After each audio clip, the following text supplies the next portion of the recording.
AVP 24 news पर वक्त हो गया है दिन भर की 10 बड़ी खबरों का। भारत के प्रधानमंत्री आज देश के टॉप कमांडरों की संयुक्त कॉन्फ्रेंस में शामिल होने के लिए अहमदाबाद पहुंचे।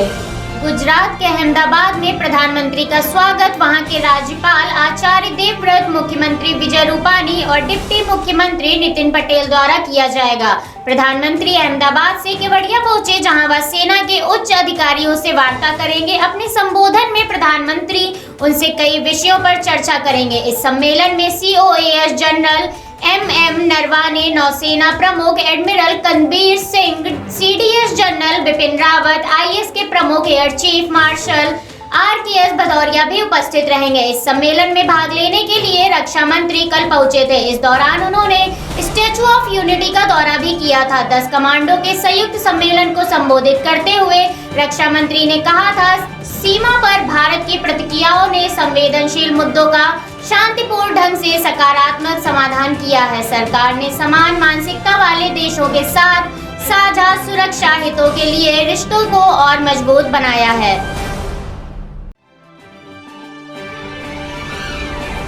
चुनाव आयोग ने स्वास्थ्य मंत्रालय को आदेश दिया कि वो कोरोना वैक्सीनेशन सर्टिफिकेट से प्रधानमंत्री की तस्वीर को हटा दें। स्वास्थ्य विभाग को लिखे गए पत्र में चुनाव आचार संहिता के नियमों के तहत उसे पालन करने को कहा है।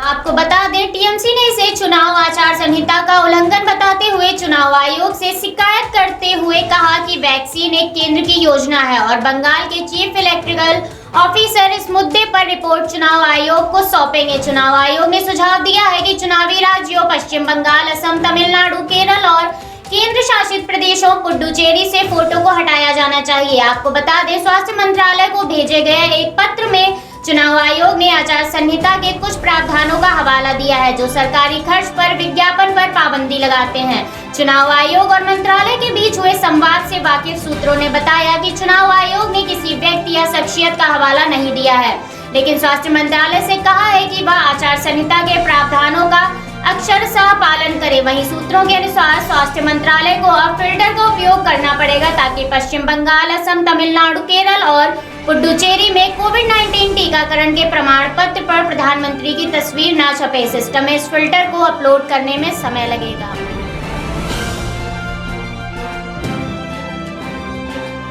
पश्चिम बंगाल समेत 4 राज्यों में विधानसभा चुनाव होने वाले हैं। पार्टियों ने उम्मीदवारों की सूची जारी करना शुरू कर दिया है। इस बीच कांग्रेस नेता और पूर्व राज्यसभा सांसद गुलाम नबी आजाद को लेकर कई अटकलें लगाई जा रही हैं। पिछले दिनों प्रधानमंत्री नरेंद्र मोदी की प्रशंसा करने के बाद से ही पार्टी कार्यकर्ताओं और कई नेताओं के निशाने पर रहे आजाद को लेकर कई सवाल खड़े हो रहे हैं कि क्या वे चुनाव में कांग्रेस के लिए प्रचार करेंगे या नहीं।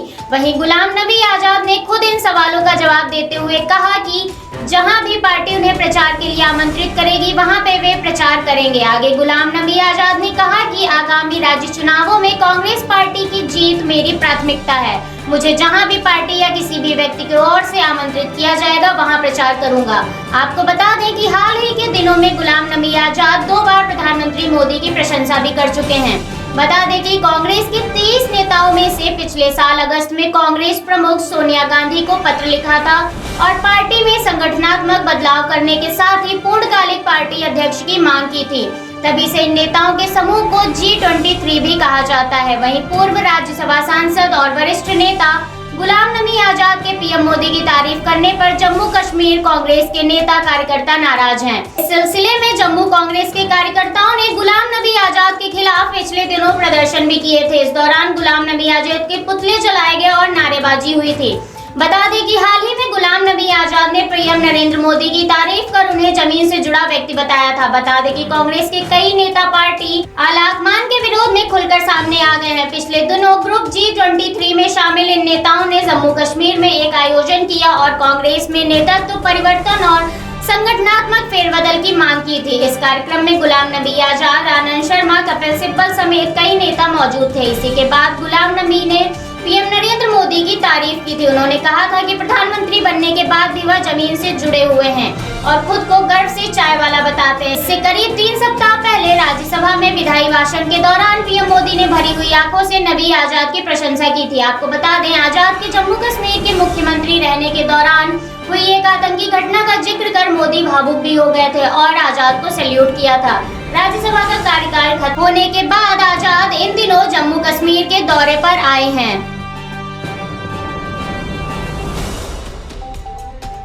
कृषि कानून के विरोध में चल रहे आंदोलन को आज 100वां दिन हो गया है।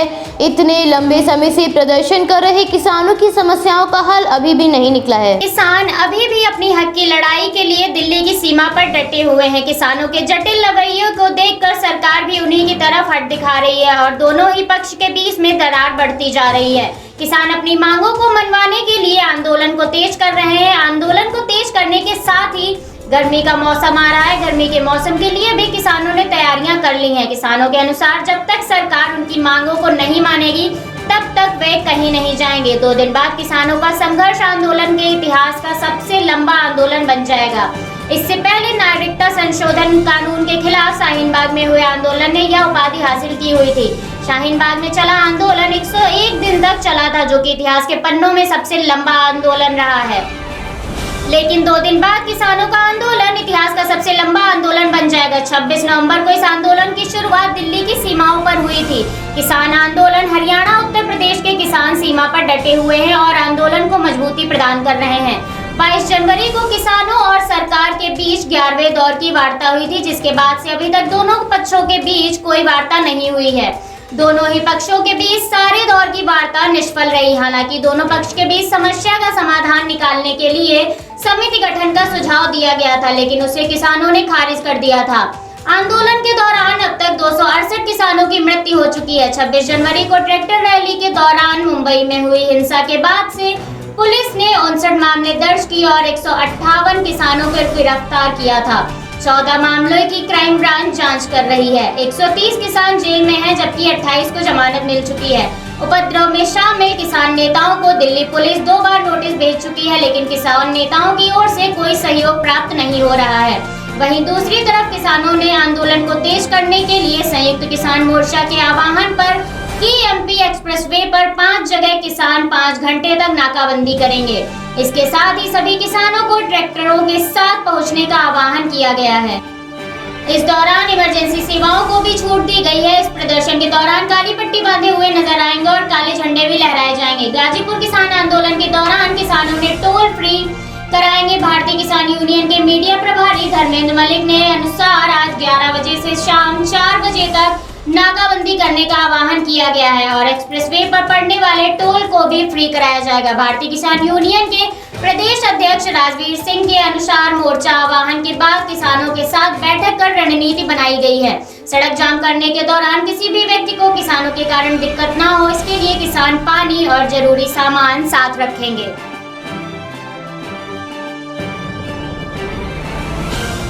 पश्चिम बंगाल विधानसभा चुनाव के लिए राज्य की सत्ताधारी टीएमसी की तरफ से शुक्रवार को 294 सीटों में से 291 सीटों पर उम्मीदवारों को उतारने का ऐलान किया गया है। टीएमसी की इस लिस्ट में 114 नए चेहरों को जगह दी गई है। पार्टी ने 5 मंत्रियों समेत कुल 28 मौजूदा विधायकों को इस बार चुनाव में मौका नहीं दिया। आपको बता दें कि टीएमसी की लिस्ट जारी होने के बाद पार्टी के खिलाफ खुलेआम कार्यकर्ताओं का विरोध देखने को मिला। उम्मीदवारों के ऐलान के साथ ही टीएमसी के खिलाफ विरोध प्रदर्शन किए गए। वहीं कार्यकर्ताओं ने बाहरी उम्मीदवार नहीं चाहिए वाला पोस्टर भी लगवाया। वहीं आपको बता दें, तृणमूल कांग्रेस ने मिदनापुर, 24 परगना समेत कई जिलों में बाहरी उम्मीदवारों को टिकट दिया है। प्रत्याशियों का ऐलान करते हुए ममता बनर्जी ने कहा, आज हम 291 उम्मीदवारों की सूची जारी कर रहे हैं। इनमें से 50 महिलाएं और 42 मुस्लिम उम्मीदवार हैं। उत्तरी बंगाल की 3 सीटों पर हम अपने प्रत्याशी नहीं उतार रहे हैं। मैं नंदीग्राम सीट से चुनाव लड़ूंगी। भवानीपुर विधानसभा सीट से शोभन देव चट्टोपाध्याय चुनाव लड़ेंगे। इसके साथ ही ममता ने आगे कहा, मैं तेजस्वी यादव, अरविंद केजरीवाल, हेमंत सोरेन और शिवसेना को समर्थन देने के लिए धन्यवाद करती हूँ। उन्होंने आगे कहा, मैं 9 मार्च को नंदीग्राम जा रही हूँ, 10 मार्च को हल्दिया में नॉमिनेशन करूंगी। बता दें कि ममता बनर्जी पहली बार नंदीग्राम विधानसभा सीट से चुनाव लड़ेंगी। इस सीट का प्रतिनिधित्व 2016 में शुभेंदु अधिकारी ने किया था, जबकि 2011 में तृणमूल कांग्रेस के एक अन्य उम्मीदवार ने किया था। मुख्यमंत्री ने कहा, इस बार हमने युवाओं और महिलाओं उम्मीदवारों पर जोर दिया है। सीएम ममता बनर्जी ने लगातार तीसरी बार सत्ता में लौटने का दावा करते हुए कहा, इसे सबसे आसान चुनाव करार दिया। यह पूछे जाने पर कि क्या 1998 में तृणमूल कांग्रेस की स्थापना के बाद से पार्टी का यह सबसे कठिन चुनाव होने वाला है, तो उन्होंने कहा, यह हमारे लिए आसान चुनाव होगा, हम इसे जीतेंगे।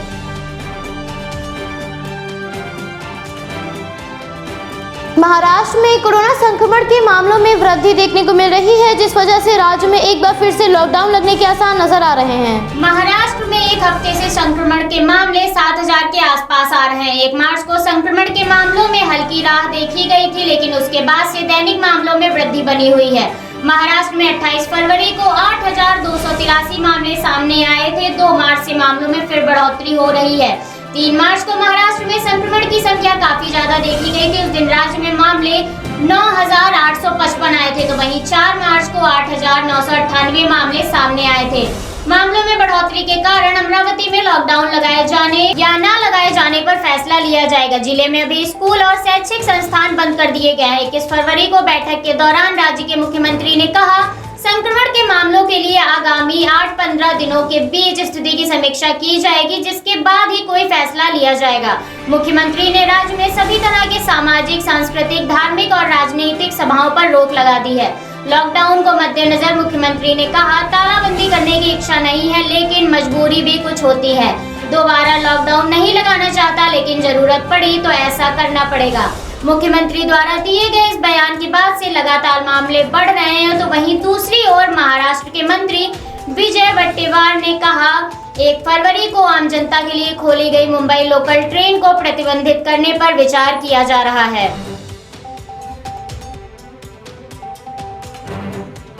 भारत में लोगों की लापरवाही के कारण एक बार फिर से कोरोना के मामलों में वृद्धि दर्ज की जा रही है। पिछले 24 घंटों में कोरोना के 18,327 मामले सामने आए हैं। प्रतिदिन बढ़ती संख्या के साथ सरकार की चिंताएं भी बढ़ने लगी हैं। टीकाकरण शुरू होने के बाद मामलों में गिरावट हुई थी, लेकिन लोगों की लापरवाही के कारण एक बार फिर से महामारी का संकट मंडराने लगा है। 18,000 से ज्यादा मामले सामने आने के बाद संक्रमण के मामले लगभग 1,11,92,000 के पार पहुंच गए हैं। वहीं 108 लोगों की मृत्यु के बाद मरने वालों की संख्या 1,57,600 के पार है और 14,234 लोगों के स्वस्थ होने के बाद इस महामारी से रिकवर होने वाले लोगों की संख्या लगभग 1,08,54,000 के पार है। Indian council of medical research के अनुसार 5 मार्च तक लगभग 22,06,92,000 सैंपल की जांच की जा चुकी है, जिसमें शुक्रवार को 7,51,935 सैंपल की जांच की गई है। 1 मार्च से आम लोगों को टीका लगाने का कार्य शुरू हो चुका है। सरकार द्वारा जारी गाइडलाइंस के अनुसार अभी लोगों को वैक्सीन लगाई जा रही है। 60 साल से ज्यादा उम्र के लोगों को टीका लग रहा है और 45 साल से ज्यादा जो लोग किसी गंभीर बीमारी से जूझ रहे हैं, उनका टीकाकरण चल रहा है। अब तक लगभग 1,94,97,000 से ज्यादा लोगों को कोविड-19 का टीका लगाया जा चुका है। इस समय भारत में एक्टिव केसेस की संख्या 1,80,304 है।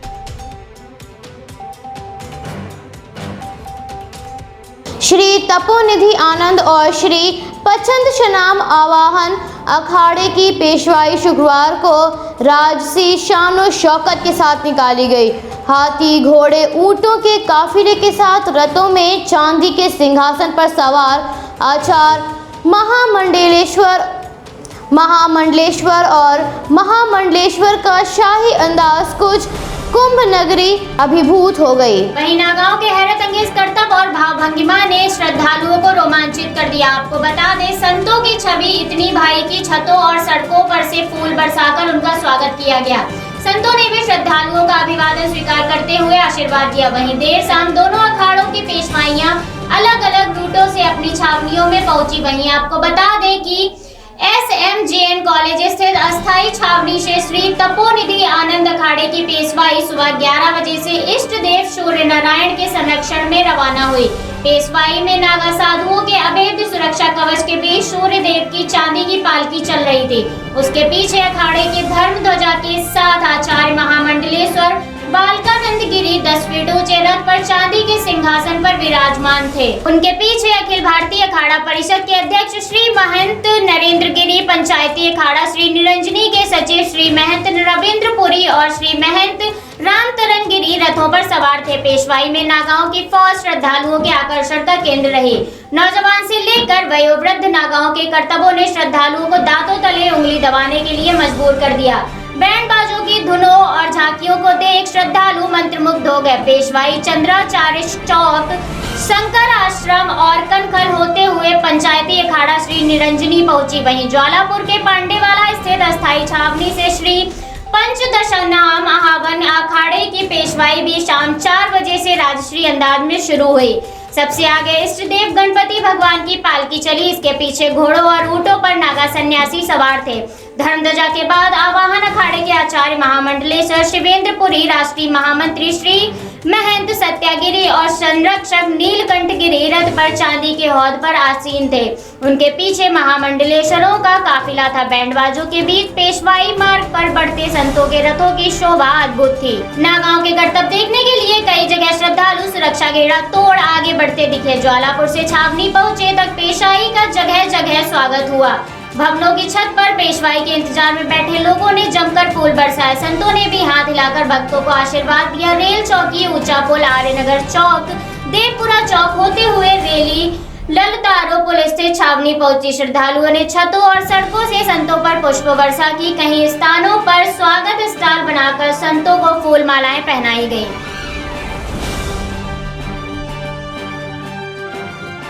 विदेश मंत्रालय ने कहा, ब्रिटेन में भारतीय मिशनों ने वहां की सरकार, सांसदों और सिविल सोसाइटी के लोगों को 3 कृषि कानूनों के बारे में तथ्य उपलब्ध करा दिए हैं। मंत्रालय ने कहा, ये बात प्रदर्शनकारी किसानों की सुरक्षा को लेकर अगले हफ्ते ब्रिटिश संसद में होने वाली बहस को देखते हुए कही गई है। आपको बता दें, ब्रिटिश संसद सोमवार को भारत में प्रदर्शनकारियों की सुरक्षा और प्रेस की आजादी के मुद्दे पर बहस करेंगे। संसद में बहस के लिए ये याचिका पर हस्ताक्षर अभियान चलाया गया था और जरूरी 1 लाख हस्ताक्षर के बाद अब house of Commons petition committee ने बहस करने की पुष्टि की है। इस मुद्दे पर विदेश मंत्रालय के प्रवक्ता अनुराग श्रीवास्तव ने कहा कि विदेश में मौजूद सभी भारतीय मिशन देश में हो रही घटनाओं के बारे में सही जानकारी संबंधित सरकारों और वहां के लोगों को मुहैया करा रहे हैं। किसान के संदर्भ में लंदन स्थित उच्चायोग और बर्मिंघम एवं एडिनबर्ग में वाणिज्य दूतावास ने 3 कृषि कानूनों के तथ्यों के बारे में ब्रिटिश सरकार, ब्रिटिश सांसदों और सिविल सोसाइटी को जानकारी मुहैया कराई है। इसके अलावा इस मुद्दे का किसान संगठनों के साथ बातचीत के जरिए समाधान की सरकार की कोशिशों के बारे में भी बताया गया। इससे पहले दिन भारत में ब्रिटिश उच्चायुक्त एलेक्स एलिस ने कहा था कि किसानों का प्रदर्शन भारत का आंतरिक मामला है और वह इसका समाधान निकालेगा। विदेश मंत्रालय ने कहा कि ब्रिटेन में भारतीय मिशनों ने वहां की सरकार, सांसदों और सिविल सोसाइटी के लोगों को 3 कृषि कानून के बारे में तथ्य उपलब्ध करा दिए हैं। मंत्रालय ने यह बात प्रदर्शनकारी किसानों की सुरक्षा को लेकर अगले हफ्ते ब्रिटिश संसद में होने वाली बहस को देखते हुए कही।